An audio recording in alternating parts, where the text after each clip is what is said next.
नमस्कार दोस्तों, मैं रणबीर सिंह स्वागत करता हूँ फिर से आप सभी का आपके अपने परिवार रेम्बा क्लासेज में। तो दोस्तों, हम लोग बात करने वाले हैं अनेक शब्दों का एक शब्द। काफ़ी इंपॉर्टेंट टॉपिक होने वाला है।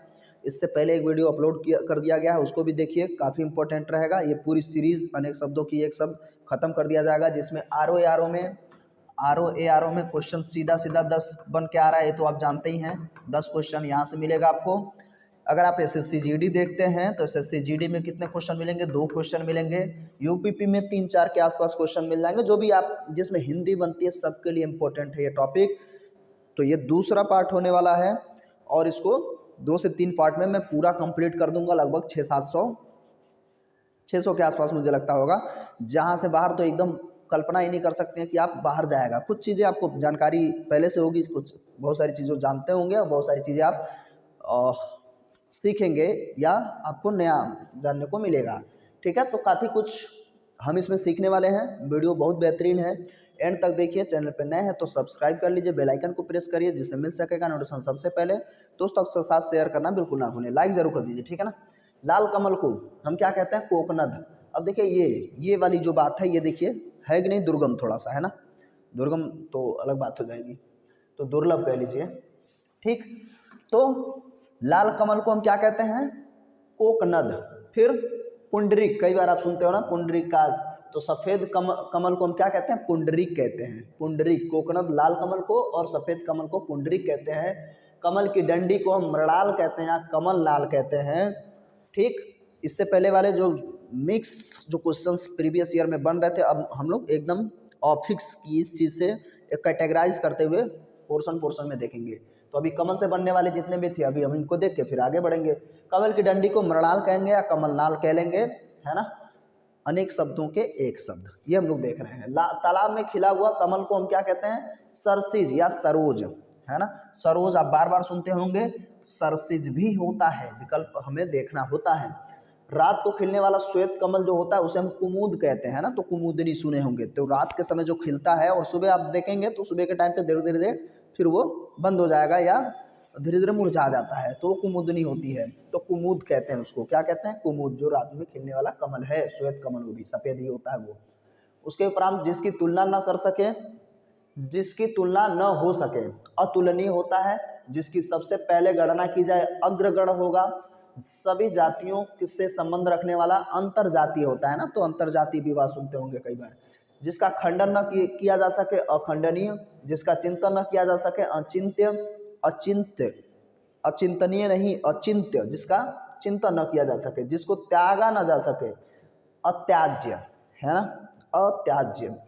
उसके उपरांत वास्तविक मूल्य से अधिक लिया जाने वाला मूल्य अधिमूल्य कहलाता है।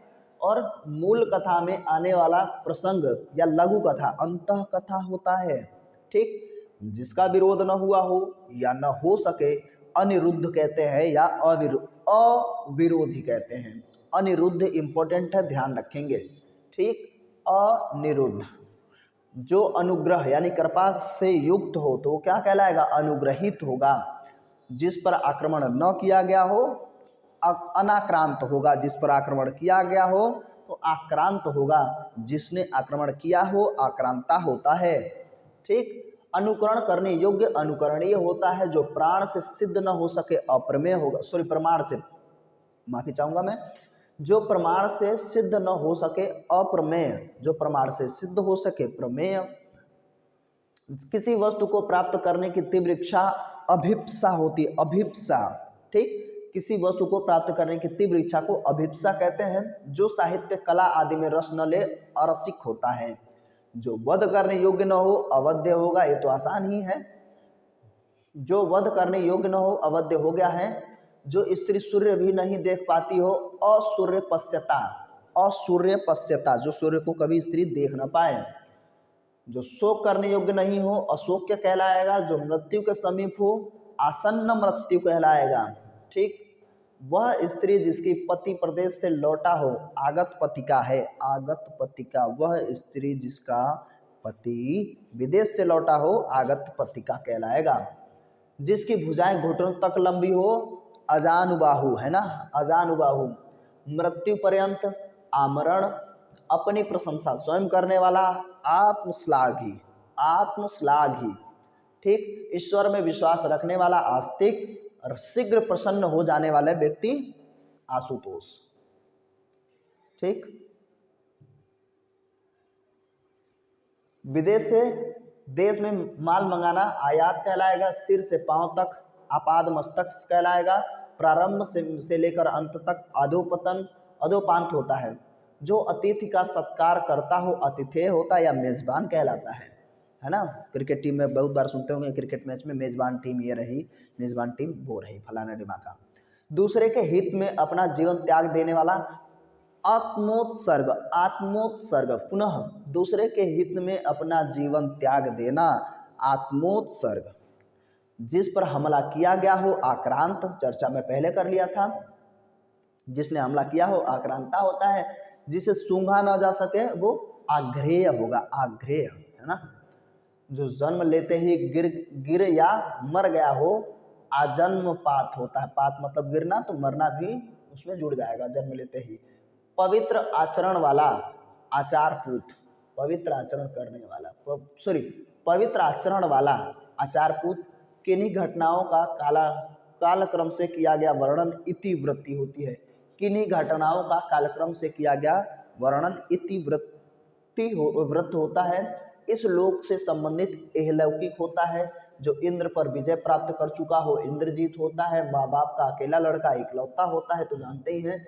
जो इंद्रियों से परे हो, जो इंद्रियों के द्वारा ज्ञात न हो सके, उसे हम इंद्रियातीत कहते हैं। बहुत बार ये प्रश्न बनता है, बनते तो सारे के सारे प्रश्न हैं। इंद्रियातीत, जो इंद्रिय द्वारा पता न लगाया जा सके, जिसे ज्ञात न किया जा सके, इंद्रियातीत, है ना, जो इंद्रियों से परे हो। उत्तर और पूर्व के बीच के दिशा को ईशान या ईशान्य कहते हैं। पर्वत की निचली समतल भूमि उपत्यका, इसको दिशाओं को एक बार हम कंप्लीट कर लेंगे। पर्वत की निचली समतल भूमि को उपत्यका कहते हैं। दूसरे के खाने से बची वस्तु उच्छिष्ट कहलाता है। किसी भी नियम का पालन नहीं करने वाला उच्छृंखल कहलाता है, उच्छृंखल कहलाता है। वह पर्वत जहाँ सूर्य और चंद्रमा उदित होते माने जाते हैं उसे हम उद्यांचल कहते हैं, उद्यांचल। जिसके ऊपर किसी का उपकार हो उपकृत कहलाता है। ऐसी जमीन जो अच्छी उत्पादक हो उर्वरा कहलाती है। ऐसी जमीन जो अच्छी उत्पादक हो उर्वरा कहलाती है। जो छाती के बल चलता हो, सांप जैसे होते हैं, उसे हम उरग कहते हैं, उरग, जो छाती के बल चलता है। सरी सरप मर क्या हो जाएंगे। जिसने अपना ऋण पूरा चुका दिया हो उऋण कहलाएगा। जिसकी दोनों में निष्ठा हो उभयनिष्ठ होता है। ऊपर की ओर जाने वाला ऊर्ध्वगामी, नीचे की ओर जाने वाला अधोगामी होता है ना। नदी के निकलने का स्थान उद्गम होता है। नदी जब उद्गम की बात होगी तो मतलब नदी वहां से निकल रही है। किसी वस्तु के निर्माण में सहायक साधन उपकरण होता है। जो उपासना के योग्य हो उपास्य कहलाता है। जो उपासना करे वो उपासक कहलाता है ना। कम खाने वाला उसे हम अल्पाहारी कहते हैं। जो दिन में एक बार भोजन करता हो उसे एकाहारी कहते हैं। केवल दूध पीकर रहता हो दुग्धाहारी कहलाएगा। जो केवल फल खाता हो फलाहारी। जो मांस खाए मांसाहारी, तो जानते ही हैं। जो नाप तुला भोजन करे, नपा तुला भोजन करे, वो मिताहारी होता है। कम खाए वो अल्पाहारी, समझ रहे ना। कम खाने वाले उसे हम मिताहारी भी कहते हैं और अल्पाहारी भी कहते हैं। केवल साग सब्जी खाने वाला व्यक्ति शाकाहारी होता है। जो सब कुछ खाता है उसे हम सर्वभक्षी कहते हैं या सर्वाहारी कहते हैं। जो शाकाहारी व मांसाहारी दोनों हो उसे सर्वाहारी कहते हैं। जो बहुत कम खाता है उसे हम स्वल्पाहारी, फिर से जो बहुत कम खाता हो उसे स्वल्पाहारी कहते हैं। अब हम आते हैं यहाँ पर थोड़े रिश्ते में। माता या पिता द्वारा अरित्यक्त पुत्र को हम कहते हैं अपविद्ध। अपनी विवाहिता पत्नी से उत्पन्न पुत्र औरस कहलाता है। अपनी विवाहिता पत्नी से पुत्र जो उत्पन्न होगा वो औरस कहलाएगा। जो वैध संतान हो उसे हम औरस कहते हैं। उपपत्ति, गैर पुरुष से उत्पन्न संतान को जारज कहते हैं। गैर पुरुष से उत्पन्न संतान को जारज कहते हैं। समझ पा रहे ना, बात को समझिए। दूसरी माँ की कोख से एक से अधिक माताओं से जो जन्म लेने वाला व्यक्ति होता है वो अन्योदर कहलाएगा। जिसका जन्म कन्या यानी कि अविवाहिता स्त्री के गर्भ से हुआ हो कानीन कहलाएगा, है ना। शादी नहीं हुई, बच्चा जन्म ले लिया तो कानीन कहलाएगा वो बच्चा। क्रय किया हुआ पुत्र को हम कृतक कहते हैं। देखिए रिश्ते नातों में आ गए हम लोग। नियोग प्रथा यानी समरक्त संबंधी से उत्पन्न पुत्र को क्षेत्रक कहते हैं। गोद लिया हुआ पुत्र हमेशा दत्तक हम जानते हैं। प्रत्यक्तता या विधवा से विवाहोपरांत उत्पन्न पुत्र को पौनर्भव कहते हैं। पहले विधवा महिला थी, उससे फिर पुनः शादी किया गया और उससे जो बच्चा उत्पन्न होगा उसे हम पौनर्भव कहते हैं। गर्भिणी स्त्री से विवाहोपरांत उत्पन्न पुत्र को सहोड़ कहते हैं। वो महिला जो पहले से ही प्रेग्नेंट है, उसके बाद शादी हुई तो जो बच्चा जन्म लेगा वो सहोड़ कहलाएगा। खतरनाक है कि नहीं, देखते रहिए। ब्राह्मण पिता तथा शूद्र, खतरनाक मतलब क्वेश्चन को बता रहा हूँ। ब्राह्मण पिता तथा शूद्र विवाहिता से उत्पन्न पुत्र को पार्श्व कहते हैं और क्षत्रिय पिता तथा शूद्र विवाहिता से उत्पन्न पुत्र को उग्र कहते हैं। वैश्य पिता तथा शूद्र विवाहिता से उत्पन्न पुत्र को सूचिक कहते हैं। है खतरनाक। मरने के बाद संपत्ति का मालिक उत्तराधिकारी या वारिस होता है, मरने के उपरांत, है ना। सूर्योदय की लालिमा उषा कहलाती है। कुएं के पास वह जल कुंड जिसमें पशु पानी पीते हैं उबारा कहलाता है। छोटी बड़ी वस्तुओं को उठा ले जाने वाला उठाई गिर कहलाता है। जो जिस भूमि में कुछ भी पैदा न हो ऊसर होता है। सूर्यास्त के समय दिखने वाली लालिमा को फिर उषा कहेंगे। विचारों का ऐसा प्रवाह जिससे कोई निष्कर्ष न निकले ऊहापोह कहलाता है। ठीक है, मजा आ रहा है नहीं? कई जगह से मिलाकर इकट्ठा किया हुआ एकीकृत सांसारिक वस्तुओं को प्राप्त करने की इच्छा ऐषणा, सांसारिक वस्तुओं को प्राप्त करने की इच्छा ऐषणा कहलाती है। वह स्थिति जो अंतिम निर्णायक हो, निश्चित एकांतिक होता है।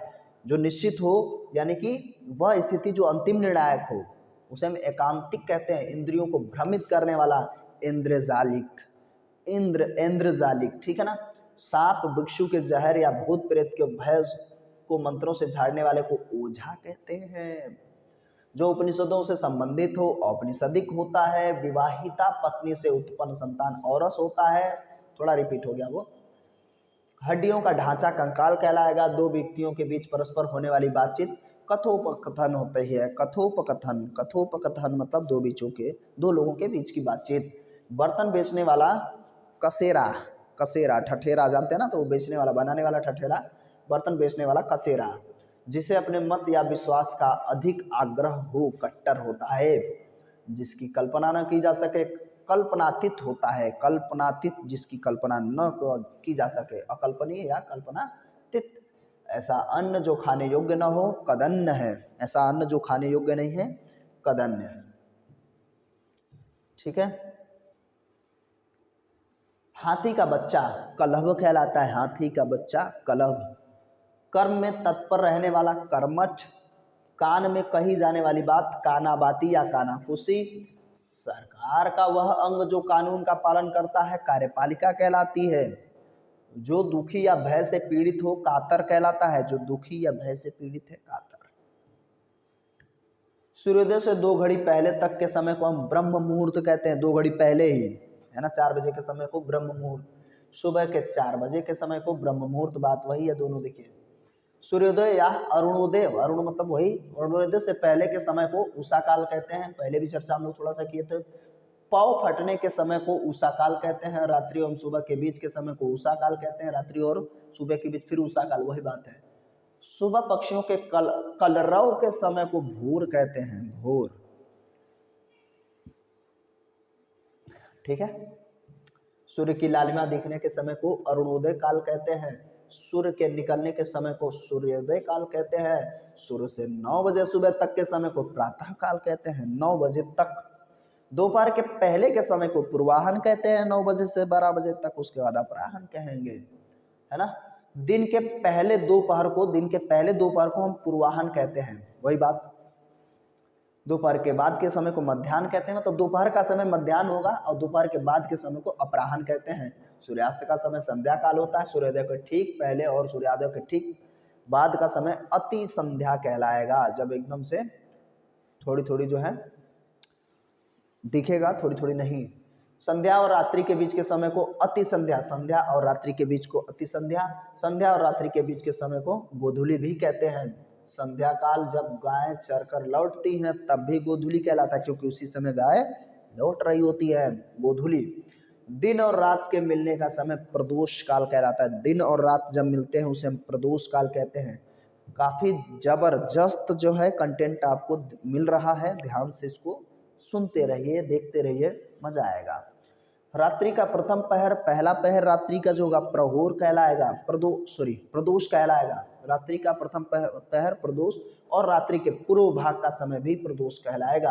रात्रि का दूसरा पहर द्वियामा कहलाएगा। मध्य रात्रि यानी अर्धरात्रि का समय निशीथ कहलाएगा। रात्रि का तीसरा पहर त्रियामा, और रात्रि का अंतिम या चौथा पहर ब्रह्म मुहूर्त। फिर से वापस चौथा पहर, फिर ब्रह्म मुहूर्त।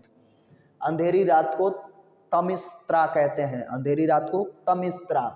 तारों भरी रात को विभावरी कहते हैं, तारों भरी रात जो होती है विभावरी होती है।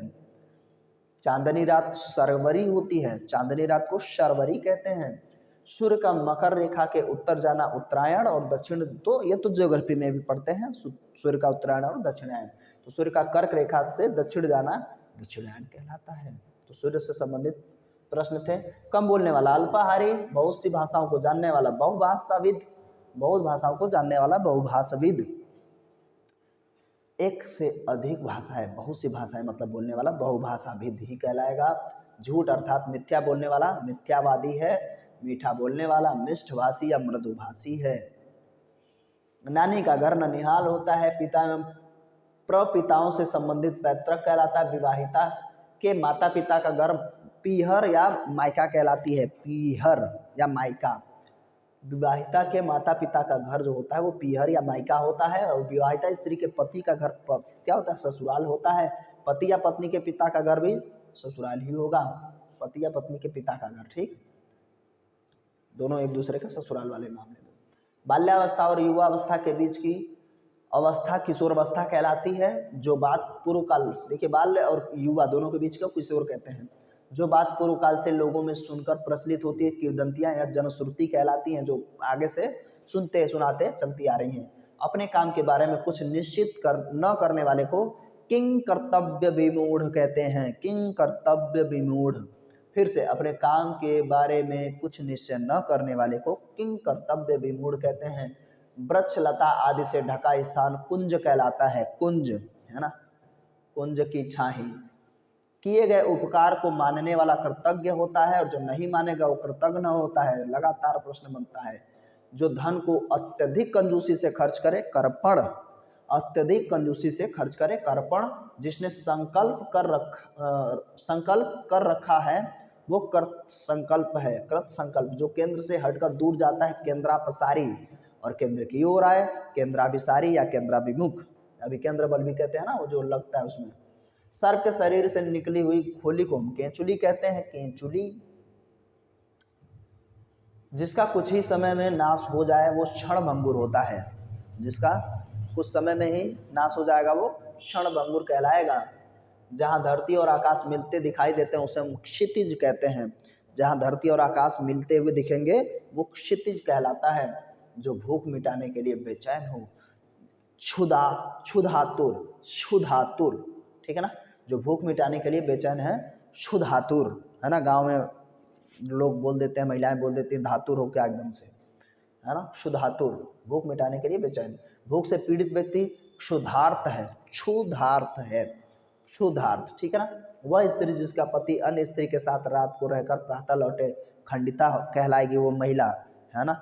गलती पति कर रहा है लेकिन महिला खंडिता कहलाएगी, ठीक। वह स्त्री जिसका पति अन्य स्त्री के साथ रात को रहकर प्रातः लौटे खंडिता कहलाएगी। जो व्यक्ति अपने हाथ में तलवार लिए रहता है वो खड़गहस्त है, खड़गहस्त, ठीक है ना। नायक का प्रतिद्वंदी खलनायक होता है ना। खलनायक, नायक नहीं, खलनायक हूँ मैं। जहाँ से गंगा नदी का उद्गम होता है गंगोत्री। शरीर का व्यापार करने वाली स्त्री गणिका कहलाती है ना। गणिका, जब हम बौद्ध धर्म पढ़ते हैं तो गणिका का नाम आता है आम्रपाली, शायद आप जानते तो पक्का होंगे अगर पढ़े हैं तो, है ना। आम्रपाली, आम्रपाली और महामाया को आनंद की वजह से पहली बार महिला को प्रवेश दिया गया बौद्ध धर्म में। तो जो आकाश को छू रहा हो, गगन स्पर्शी, गगन चुंबी, है ना, चूमने वाला गगन चुंबी हो जाता है। पहले से चली आ रही परंपरा अनुपालन करने वाले को गतानुगतिक कहते हैं, गतानुगतिक। हर पदार्थ को अपनी ओर आकृष्ट करने वाली शक्ति को गुरुत्वाकर्षण कहते हैं। जो बात गुढ़ यानी रहस्यपूर्ण हो गुढ़ोक्ति कहलाती है। जो बात गुढ़ यानी कि रहस्य युक्त है गुढ़ोक्ति कहलाएगी। ओए होए होए होए, कहाँ गए प्रभु? हाँ, जीवन का द्वितीय आश्रम गृहस्थ आश्रम होता है। गायों को खुरों से उड़ी धूल को गोधूली कहते ही हैं। जब गायें जंगल से लौटती हैं और उनके चलने की धूल आसमान में उड़ती है, दिन और रात्रि के बीच के समय को गोधूली बेला कहते हैं। पहले भी रिपीट हो चुका है, कोई बात नहीं। घास खोद कर जीवन निर्वाह करने वाले को घसियारा कहते हैं। घास खोद कर या घास काट कर तो उसे हम घसियारा कहते हैं। जो घृणा का पात्र हो घृणित कहलाता है, घृणास्पद कहलाता है। जो घृणा का पात्र हो, जिसके सिर पर चंद्रकला हो यानी शिव, चंद्रचूड़ या चंद्रशेखर कहलाते हैं, अर्थात भगवान शंकर, है ना। कौन सा हो गया ये? समास। तो हो जाएगा, समास तो वैसे बनता भी नहीं है, तो कौन सा समास है वैसे? कमेंट बॉक्स में कमेंट करिए, बड़ा अच्छा सा है, कोई दिक्कत नहीं है। तीसरे पर इंडिकेट किया जाता है उसे। चलिए अच्छा, वह कृति जिसमें गद्य और पद दोनों ही हैं चंपू कहलाते हैं। गद्य और पद दोनों हैं। वेदों में सामवेद कहलाता है, सॉरी यजुर्वेद कहलाता है, ठीक है ना। तो वह कृति जिसमें गद्य और पद दोनों है चंपू कहलाएगा। चक्र के रूप में घूमती हुई चलने वाली हवा को चक्रवात कहते हैं। ब्याज का वह प्रकार जिसमें मूल के ब्याज पर भी ब्याज लगता है चक्रवृद्धि कहलाता है। देखो मैथ्स वालों, है ना, ब्याज पर भी ब्याज लगे, मूल के ब्याज पर भी ब्याज लगेगा चक्रवृद्धि। जिसके हाथ में चक्र हो चक्रपाणी, और चार भुजाओं वाली चतुर्भुज, ठीक है, वो चतुर वाला है ना। जो जोता बोया न गया हो अकृष्ट कहलाएगा या आकृषित कहलाएगा। जो जोता बोया न गया हो, अकृष्ट या आकृषित। आकृषित मतलब इनमें जिसपे कृषि न किया गया। बिना जोती हुई भूमि को अकृष्ट कहते हैं। वह भूमि जो पहले न जोती गई हो अकृष्ट पूर्वा है। अकृष्ट पूर्वा जो पहले नहीं जोती गई है। पर्वत या पहाड़ी के ऊपर की भूमि को अधित्यका कहते हैं। पर्वत या पहाड़ी के ऊपर की भूमि को अधित्यका कहते हैं। जिस जमीन में उत्पन्न करने की शक्ति न हो अनुर्वर कहलाती है। और जो उपजाऊ होती है, उर्वर हो तो हम पढ़ के आए हम लोग। जिस भूमि को जोता ना गया हो उसे अपरहत कहते हैं। जिस जमीन को जोता ना गया हो अपरहत कहलाएगी। जो भूमि बंजर न हो उसे अवंध्य कहते हैं। जो बंजर नहीं है वो अवंध्य। पर्वत के पास यानी कि नजदीक की भूमि को हम क्या कहते हैं? उपत्यका कहते हैं। पर्वत के पास की भूमि को उपत्यका कहते हैं। पहाड़ पर्वत के नीचे तलहटी की भूमि को फिर पुनः उपत्यका कहेंगे। जो भूमि उपजाऊ होती है उसे उर्वरा कहते हैं। जिस भूमि में कुछ उत्पन्न न होता उसे हम ऊसर कहते हैं। ऊसर बंजर नाम तो सुने ही होंगे, ऊसर कहते हैं, ठीक है ना। पर्वत के पाद प्रदेश से लगी हुई भूमि को तराई कहते हैं। पर्वत के पाद प्रदेश से लगी हुई भूमि को क्या कहेंगे? तराई कहते हैं। दो नदियों के बीच की भूमि को दोआब कहते हैं। गंगा न यमुना, ये दोआब खूब सुने होंगे, है ना। मोहम्मद बिन तुगलक जो था, मोहम्मद बिन तुगलक ने दोआब पर क्या कर दिया था? कर बढ़ा दिया था। बड़ा गड़बड़ गड़बड़ काम करता था वो, ठीक। चाहे वो राजधानी बदलने की बात हो या कई सारे अनएक्सपेक्टेड युद्ध करने की बात हो। चलिए अच्छा, वैसे हम लोग आते हैं पुनः पुनः। दो पर्वतों के बीच की भूमि को द्रोण कहते हैं, है ना, द्रोण। दो पर्वतों के बीच की भूमि को द्रोण कहते हैं। जो नदी बहती है, जो घाटी बहती है, दो पर्वतों के बीच की घाटी का मध्य भाग द्रोणी कहलाता है। दो पर्वतों के बीच का संकरा मार्ग को हम क्या कहते हैं? या मैदान को पुनः घाटी कहते हैं। जो नेचुरल रास्ता होता है उसे तो हम दर्रा कहते हैं। मास के किसी पक्ष की पहली तिथि, पहले महीने का, तो उसे हम प्रथमा कहते हैं या प्रतिपदा कहते हैं। मास के किसी पक्ष की दूसरी तिथि को द्वितीया कहते हैं। मास के किसी पक्ष की तीसरी तिथि को तृतीया कहते हैं। चौथी को चतुर्थी या चौथ कहते हैं। किसी पक्ष की पांचवी को पंचमी, फिर षष्ठी, फिर सप्तमी, अष्टमी, नवमी, दसवीं, एकादश 11 को, द्वादश 12 को, त्रयोदश 13 को, चतुर्दश 14 को, अमावस्या 15 को। यहाँ से मास के कृष्ण पक्ष को हम अमावस्या कहते हैं और मास के शुक्ल पक्ष को पूर्णिमा कहते हैं। कृष्ण पक्ष मतलब जब उसमें काली रात हो, अंधेरी रात हो, और शुक्ल पक्ष जिसमें सफेद रात हो, पूर्णिमा वाली बात हो, ठीक। अमावस्या की काली रातें, है ना, मूवीज में देखे होंगे पुरानी वाली में। चंद्रमा की गति के अनुसार गिना जाने वाला मास चंद्रमास होता है। मास मतलब महीना।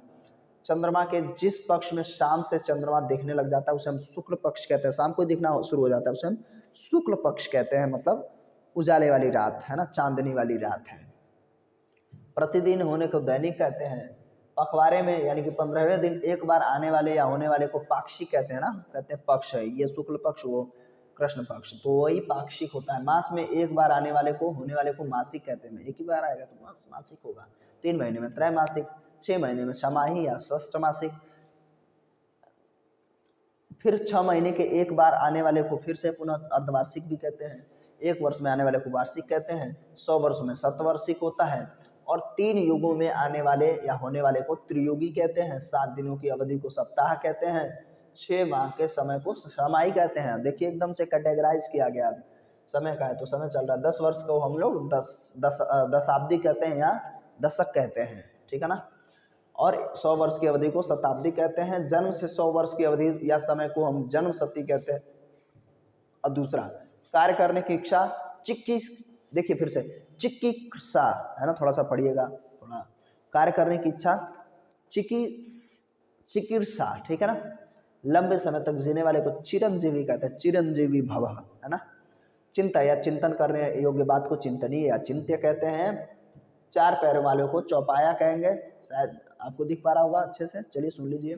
चौपाया चतुष्पद, जो गुप्त रूप से निवास कर रहा हो उसे हम छद्मवासी कहते हैं। दूसरों को, केवल दोषों को खोजने वाले को छिद्रान्वेषी कहते हैं। जो दूसरों के कमियों को ढूंढता रहता है वो छिद्रान्वेषी कहलाता है। पत्थर को गढ़ने वाले औजार को छैनी कहते हैं। बारात ठहरने के स्थान को जनवास कहते हैं। जनवासा में जन लोगों को वास करने के लिए। जिसने आत्मा को जीत लिया और जितात्मा है, आत्मा को जीतने वाले को जितात्मा कहते हैं। जानने की इच्छा रखने वाला जिज्ञासु, इंद्रियों को बस में करने वाला जितेंद्रिय, जो जीतने के योग्य हो जे, है ना। जेठ यानी पति का बड़ा भाई का पुत्र जेठोत कहलाते हैं, है ना। जेठ का भाई, जेठ का पुत्र है जेठोत। जेठ यानी कि पति के बड़े भाई जेठ होते हैं, ये तो पता है ना। यहाँ से भी एक प्रश्न यहाँ हो गया। और उसके पुत्र को, जेठ के पुत्र को जेठोत कहते हैं। स्त्रियों द्वारा अपनी इज्जत बचाने के लिए किया गया सामूहिक अग्नि प्रवेश को जौहर कहते हैं, है ना। जौहर, राणा भिरसाल और अलाउद्दीन खिलजी, ठीक। रानी पद्मिनी की कहानी, ठीक है। ज्ञान देने वाली को ज्ञानदा कहते हैं, जो ज्ञान प्राप्त करने की इच्छा रखता है। ज्ञान पिपासु है ना। मानव रक्त पिपासु जीव क्या है बताइए। जो ज्ञान प्राप्त करने की इच्छा रखता है ज्ञान पिपासु कहलाएगा। जनता को सूचना देने हेतु बजाया जाने वाला वाद्य को हम ढिंढोरा कहते हैं। ढिंढोरा पीटा गया है जो किसी भी गुट में न हो, तटस्थ होता है, निर्गुट होता है। तटस्थ व्यक्ति मतलब किसी के पक्ष में नहीं है। हल्की नींद को तंद्रा कहते हैं। हल्की नींद को तंद्रा कहते हैं। जो किसी कार्य का या चिंतन में डूबा हुआ है, तल्लीन होता है। जो किसी कार्य में डूबा है या चिंतन में भी डूबा है उसे हम तल्लीन कहते हैं। 40 पेज तक कर लेते हैं, ठीक। उसके बाद एक और वीडियो आ जाएगा। जो जीव चलने वाले हो उसे चर कहते हैं। एकाधिक भौतिक स्थितियों में रहने वाले प्राणी को उभयचर कहते हैं। थल, कुछ रिपीट हो जाएगा, कोई दिक्कत नहीं है। थल और जल में उभयचर हम जानते हैं। जो छाती के बल चलता है उसे उरक कहते हैं, सर्प, है ना।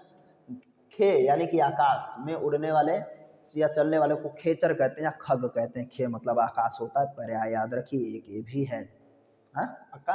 खेचर, खग। थल जल में दोनों में रहने वाला, फिर से जल भूमिया भी कह लेते हैं चलने वाले को। जल थल दोनों में रहने वाले या चलने वाले को जल भूमिया कहते हैं।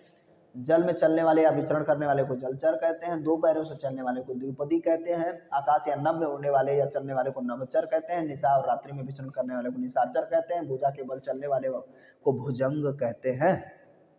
लिपटे रहता भुजंग, है ना। भू यानी कि भू मतलब जमीन पर चलने वाला भूचर होता है। रात्रि में चलने वाले को फिर से रात्रिचर कहेंगे। जिसके 2 पैर हों उसे द्विपद कहेंगे। पुनः जिसके 4 पैर होते हैं उसे चतुष्पद कहते हैं। 6 पैर वालों को षष्ठ पद कहेंगे। जो यान यानी कि सवारी जल में चलता हो उसे जलयान कहते हैं। अनुमान द्वारा प्राप्त ज्ञान को अनुमिति कहते हैं। अनुमान द्वारा प्राप्त ज्ञान को अनुमिति कहते हैं, मतलब तुक्का, है ना। एग्जाम में भी लगा लेते हैं अनुमान। उपमान द्वारा प्राप्त अज्ञान को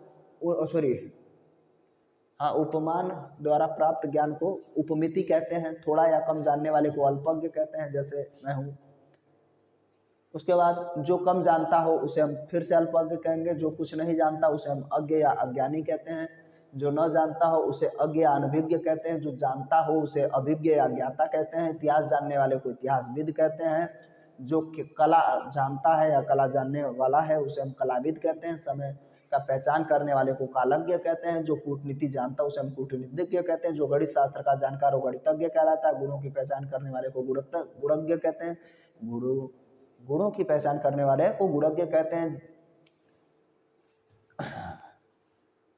हाँ, जो तत्व को जानता हो उसे तत्वज्ञ या तत्वज्ञानी कहते हैं, जो न्याय जानता हो उसे न्यायविद कहते हैं, नीति का ज्ञान रखने वाला उसे नीतिज्ञ कहते हैं, जो विशेष रूप से जानता हो उसे प्रज्ञ कहते हैं, जो बहुत से विषयों का जानकार हो बहुज्ञ कहलाएगा, जो भूगर्भ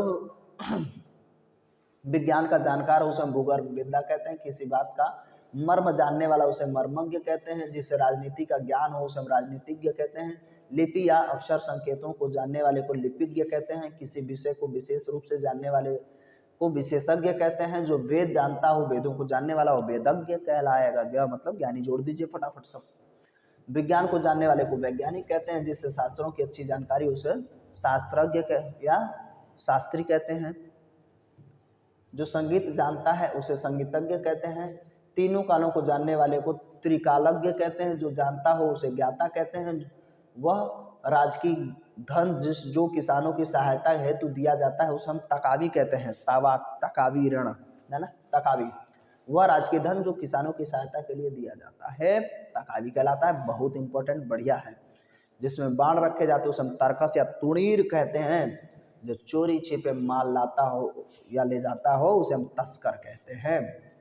तस्करी सुनते हैं ना। दैहिक या दैविक और भौतिक सुख तापत्रय कहलाता है। तैर कर पार जाने की इच्छा तितिर्षा कहलाती, तैर कर पार जाने की इच्छा तितिर्षा कहलाती है। ज्ञान में प्रवेश का मार्गदर्शन तीर्थंकर कहलाते हैं। वह व्यक्ति जो छुटकारा दिलाता है या रक्षा करता है त्राता होता है, त्राता। दुखांत नाटक त्रासदी कहलाती है। भूत वर्तमान और भविष्य को जानने या देखने वाले को त्रिकालज्ञ कहते हैं, त्रिकालदर्शी कहते हैं, है ना, जो तीनों विषयों को जानता हो, भूत भविष्य और वर्तमान को भी। जिसके 3 आंखें हैं त्रिनेत्र कहलाएगा। वह स्थान दोनों भकुटियों के बीच होता है, त्रिकुटी कहलाएंगे। 3 महीने में एक बार त्रैमासिक, पुनः एक बार आ गया है। जो धरती पर निवास करता है थलचर, जो गोद दिया पुत्र है दत्तक। संकुचित विचार रखने वाले को तकियानुष कहते हैं, संकुचित विचार रखने वाले को तकियानुष कहते हैं। दो बार जन्म लेने वाला यानी ब्राह्मण पक्षी दांत द्विज कहलाते हैं। ब्राह्मण पक्षी दांत को द्विज कहते हैं, 2 बार जन्म लेने। जिसने दीक्षा ली थी दीक्षित कहलाएगा। अनुचित बात के लिए आग्रह दुराग्रह कहलाता है। बुरे भाव से की गई संधि को दुरभिसंधि जो विभिन्न भाषाएं जानने वाले व्यक्ति को एक दूसरे की बात समझने वाला दुर्भाषिया कहलाता है। जो शीघ्रता से चलता हो द्रुतगामी कहलाएगा। जिसे कठिनाई से जाना जा सके दुर्गेय है, दुर्गेय। जिसको पकड़ने में कठिनाई हो दुर्भिग्रह या दुराग्रह है। पति के स्नेह से वंचित स्त्री को दुर्भगा कहते हैं, दुर्भगा, है ना। पति के प्रेम की जो है प्रेम या स्नेह से वंचित है, दुर्भगा। तो वह मार्ग जो चलने में कठिनाई पैदा करता है दुर्गम कहलाता है। जिसमें खराब आदतें हों दुर्व्यसनी कहलाता है। जिसको मापना कठिन हो दुष्प्रमेय कहलाएगा। जिसको जितना बहुत कठिन हो दुर्जेय कहलाएगा। वह बच्चा जो अभी माँ के दूध पर निर्भर करता है दुधमुहा है, दुधमुहा। ठीक, अब यहाँ से आगे चर्चा हम लोग करेंगे अगले वीडियो में। अभी 41 पेज, टोटल कितना है 72। ठीक है, 1 से 2 वीडियो और आ सकता है, तो इसमें अभी इतना ही रखा जाए। काफ़ी मज़ेदार है, बहुत कुछ नया आप सीखेंगे, है ना। बढ़िया से सुनिए ध्यान से, 1 से 2 बार आप देख लीजिए, मज़ा आएगा। अब इसके 2-3 पार्ट हो जाएंगे। या आप बोलिएगा कमेंट बॉक्स में, कमेंट करिए कि लगभग 2-2.5 घंटे तक का बनेगा, मैराथन कर दें, है ना। तो मैराथन इसका हो जाएगा। अनेक बात क्या, पर्यायवाची, विलोम, है ना, और अनेकार्थी जो एक ही शब्द के अलग अलग अर्थ होते हैं वो भी। तो इन सब के जो है आप कहिए, कमेंट बॉक्स में कमेंट करिए, तो मैं मैराथन ले सकता हूँ, नहीं तो आधा पौना घंटा का एक करके 2-3 वीडियो में कंप्लीट कर दिया जाएगा। जैसा आप कहें कमेंट करिएगा, है ना। ये कैसा लगा कमेंट करके जरूर बताइए। कमेंट करते हैं तो थोड़ा मुझे मोटिवेशन मिलता है कि नहीं। तो इस वीडियो में बस इतना ही, कैसा लगा कमेंट करके जरूर बताइएगा। मिलते हैं रोड में, तब तक के लिए नमस्कार, जय हिंद, जय भारत।